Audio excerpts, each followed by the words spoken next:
Assalamualaikum warahmatullahi wabarakatuh. Halo Civitas Man 1 Bekasi. Kali ini OSIS Man 1 Bekasi bersama Eskul DMC berkolaborasi membuat podcast dengan segmen Observasi obrolan seru Man 1 Bekasi. Di podcast perdana kali ini bersama saya Hadi Supriyanto Saputra. Tema di podcast kali ini ialah suka duka sekaligus mempersiapkan diri siswa Mantusi untuk masa depan. Nah, di sini saya nggak sendirian nih. Saya ditemani narasumber. Ada yang siswa, ada yang juga bisa dibilang siswa sekaligus alumni juga nih, yaitu Kak Cita dan Fauzan. Apa kabar Kak? Kabar aku baik. Fauzan gimana kabarnya? Baik. Kira-kira kesibukan apa aja nih di akhir-akhir ini? Kalau aku sih mungkin persiapan untuk kuliah juga ya, kayak cari kos, terus aku juga masih sempat les juga, belum berhenti buat les. Ya, sebenarnya gitu aja sih. Kalau Fauzan? Paling sibuk belajar buat pengembangan sih. Nih Kak, kan dari Kakak sama Fauzan sendiri itu beda kurikulum. Kakak kurikulum 2013, sedangkan Fauzan itu kurikulum Merdeka. Apa sih perbedaan antara kurikulum 13 sama Merdeka? Mungkin bisa dijelaskan dari Fauzan sendiri perbedaannya dari Oke. Kalau dari aku sendiri, mungkin kurikulum aku itu beda mata pelajaran juga, terus juga beda polanya juga. Terus kalau di aku itu dari awal mungkin eskul pun kurang kurang masuk gitu. Jadi ada siswa beberapa yang udah sibuk juga sama keperluan masing-masing, ada yang enggak, terus pulang juga mungkin. Kalau kurikulum aku juga gebet pulang ya, gara-gara gebet banget pulang gara-gara ngelihat kurikulum yang baru ini juga pulangnya cepat, jadi ikut-ikutan juga gitu. Terus juga mata pelajarannya juga mungkin masih dengan IPA IPS ya. Itu aja sih kalau menurut aku. Kalau Fauzan gimana? Kalau yang kurikulum Merdeka itu udah nggak ada IPA IPS lagi, tapi masih ada yang ini gitu.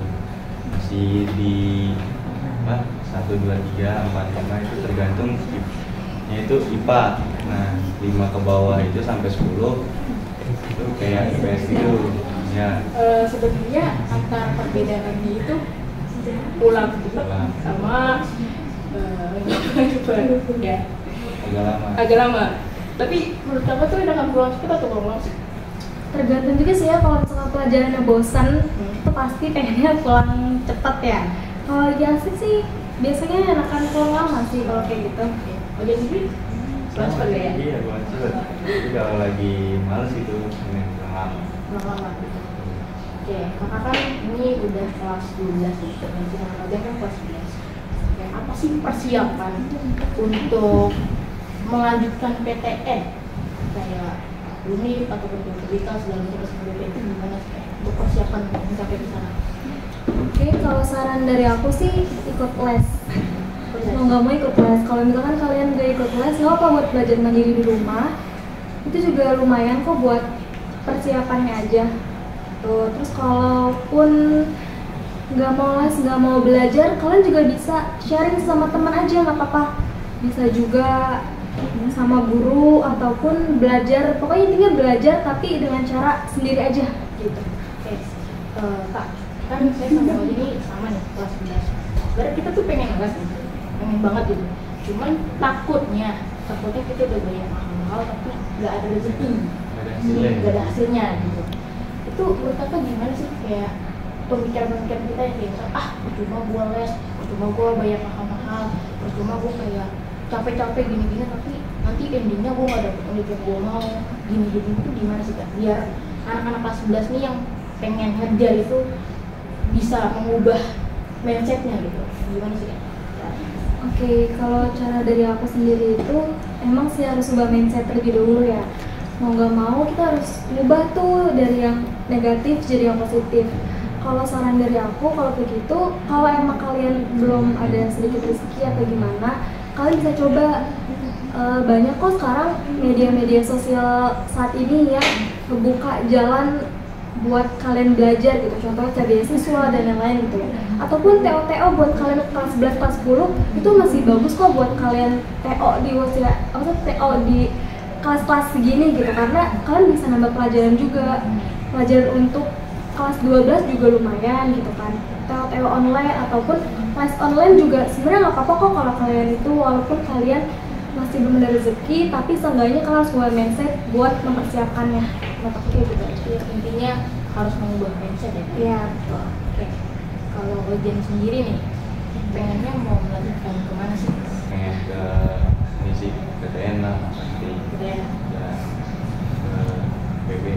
PB, diaminkan. Kan di mana ini Kak, untuk syarat kelulusan, apalagi buat kelas 12 ya, itu ada KTI.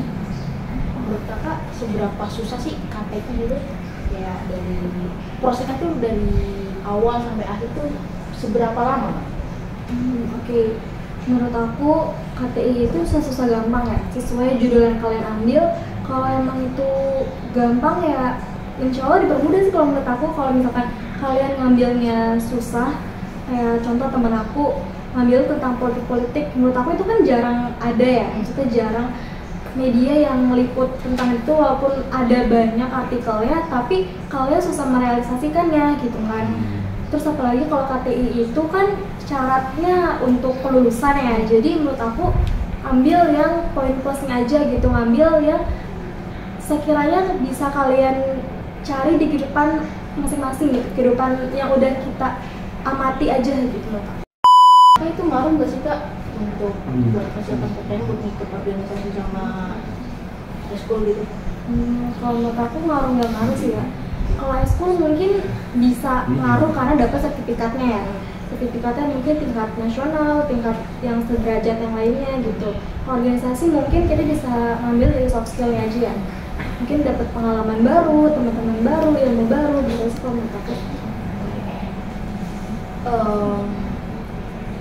Suka dukanya sekolah gimana?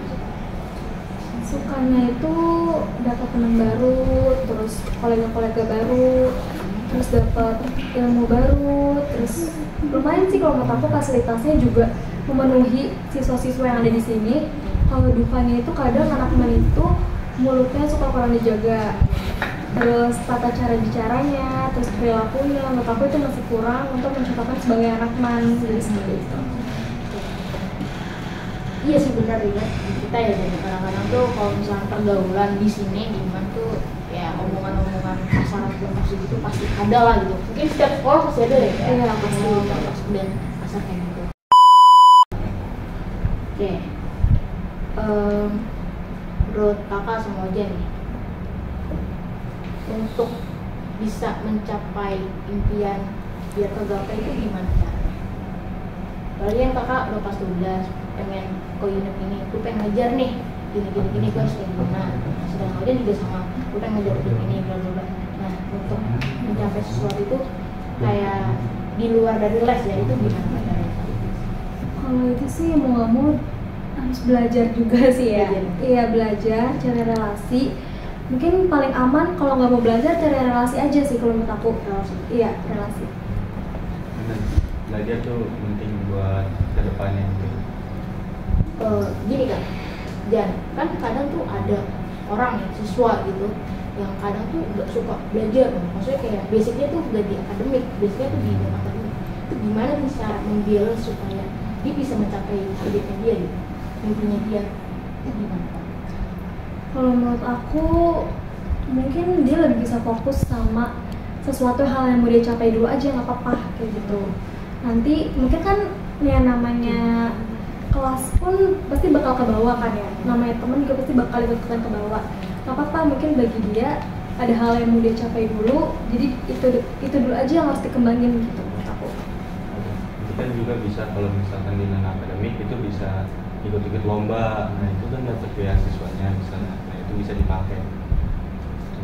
Oke, cuma tuh kadang kalau misalnya di si non akademik ini ibaratnya ini tuh nggak, kadang agak nggak didukung gitu sama pihak sekolah gitu, apalagi Batman gitu. Itu gimana caranya kalau misalnya kita ujian ikut lomba, itu gimana tuh? Itu bisa ikut kayak eskul gitu. Iya, kan biasanya eskul juga memfasilitasi buat ikut lomba. Oke, pertanyaan yang terakhir nih Kak, mungkin Ojan sama Kak Cita pesan-pesannya buat anak kelas 10, 11, planning persiapan dirinya buat ke masa depan tuh gimana kayak gitu. Mungkin saran aku belajar giat lagi. Gak apa-apa, mungkin start orang kan beda-beda ya. Seenggaknya kalian udah berusaha buat sampai di titik itu. Jangan lupa terima kasih sama diri kalian sendiri. Udah? Gak ada? Iya. Oke, terima kasih banyak nih Kak sama Ojan yang sudah bersedia datang di podcast perdana observasi ini. Nah, Sobat Civitas Konfusi, mungkin itu saja pembahasan kita di episode kali ini. Sebagai penutup, saya ingin mengutip pernyataan dari Walt Disney yang mengatakan, semua impian pasti bisa kamu wujudkan. Jika kamu memiliki keberanian, kejar dan gapailah mimpi itu. Artinya, jika kamu punya mimpi, maka genggam mimpi itu, yakini dan kejar. Lelah dan capek, berjuang itu memang harus. Karena impian tanpa aksi hanyalah sia-sia. Ingat, masa muda hanya sekali, jadi harus dimanfaatkan dengan baik. Saya Ade, izin pamit undur diri. Wassalamualaikum warahmatullahi wabarakatuh. Waalaikumsalam.